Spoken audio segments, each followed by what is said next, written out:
Well, if you look at the cover of The Accidental Joe, you'll know right away that it's a thriller. There you go. Because it's a thriller. It's also based loosely on the life of celebrity chef Anthony Bourdain. So how do those two things come together? We're finding out from the author Tom Straw, who lives right here in our state. Very excited to have you. I'm delighted to be here, and as SpongeBob once said, the best time to wear a yellow sweater is all the time. Is all the time. Look at us. We're like brothers here. I know, isn't it funny? We got to go back to your weathercasting days. Okay. Tell me about that. Okay, I was... Because I'm the weathercaster. Yes, I know that. The meteorologist here. We're fellow imbeciles, as I like to say. I was a disc jockey in St. Louis. Okay. And we were a radio-TV combo at the NBC affiliate. And they said, you know, there's a new show on called Saturday Night Live, and we'd like to have a funny weather guy on before that show. So they moved me to do the weather.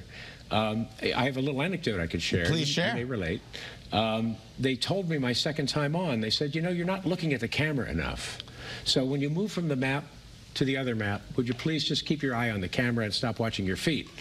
So it came time to do that on the weathercast, and this goes back to the days when we didn't have the Chiron and all that stuff. We had stagehands who actually put the magnetic temperatures on the board. Oh my God. And so I'm looking at the camera on the way across from the Missouri-Illinois map to the national map, and I was so focused on the camera, I walked right into that map, all of the temperatures, which were my cheat notes, right? Now that's what we call dropping temperatures. Yeah, well, you know, you're right there with me, because I gathered them up off the floor, and I said, as you can see, temperatures are falling. I love it. Yeah, we've got the same sense of humor. Yeah, that's so very funny. Geek humor. That's great. It's terrific. So what a career you've had. You're here in Connecticut. We're so lucky. You've called Connecticut home for, what, over 20 years now? Yes, quite.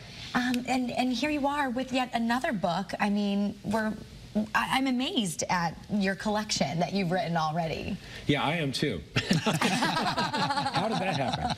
But you know, it's been a very fun road. You know, I always wanted to write a book, and so I finally did, and it was very well reviewed. But the company that published it got bought by a conglomerate that didn't want the fiction. They wanted the nonfiction catalog. Interesting. And so that was it for me and my fiction there. But the publisher went to Hyperion, which was ABC Disney. Okay. And they made a show called Castle. Yeah. And my publisher took me to lunch one day, and he said, you know, the characters in Castle are a lot like the ones in your first book. Would you ghostwrite a book pretending to be Richard Castle? And so I did. They held a gun to my wallet. And, you know, it was supposed to just be a gimmick book, but it went to #6 in the New York Times. Which is terrific. What is that experience like? You know what? There's things they can't take away from you, ever. The third one went to #1. And it's remarkable. So I was like, so I did 7 of them, and this now is under my own name. And this is going to become TV as well, is it not? Well, we're hoping I do have an option from a major Hollywood studio, as they say. And I'm working with a producer now who does one of my favorite spy shows. I can't say which it is yet. Okay. But yes, we're very hopeful. You know, we have high hopes and low expectations. So how did you come up with the idea of The Accidental Joe? I've always been a fan of Bourdain. Yeah. Yeah. I read all of his nonfiction books. He was a great writer. I did not know that. Yeah. Good storyteller. And I saw all of his shows twice, 3 times. My wife and I even went to Foxwoods to see his one-man show, which was terrific. So anyway, I was running. It was during the pandemic. I was out for a run, and one of those lightning rod things hit me, which was, what if Anthony Bourdain were using his show to spy for the CIA?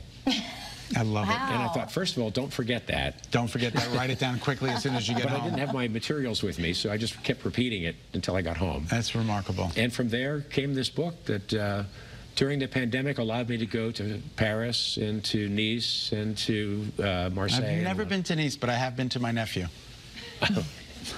There you go. You can use that one. I will. Where were you 6 months ago? It's terrible. It's a terrible joke. A lot of dad jokes he's full of. Yeah. Yes. I like dad jokes. Exactly. And we only have about 30 seconds, but your career in television has been quite established as well.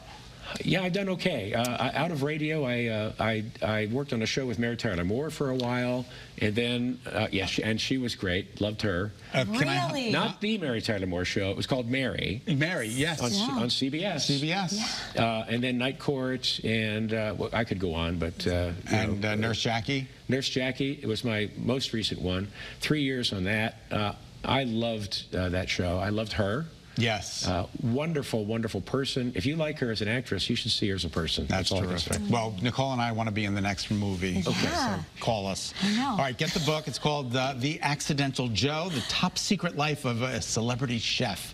And there's all the information. You go to www.tomstraw, which is his real name.com. Thanks so much for being with us, Tom. Thank you so much. Please come back. I'm honored to be here. All right, it's almost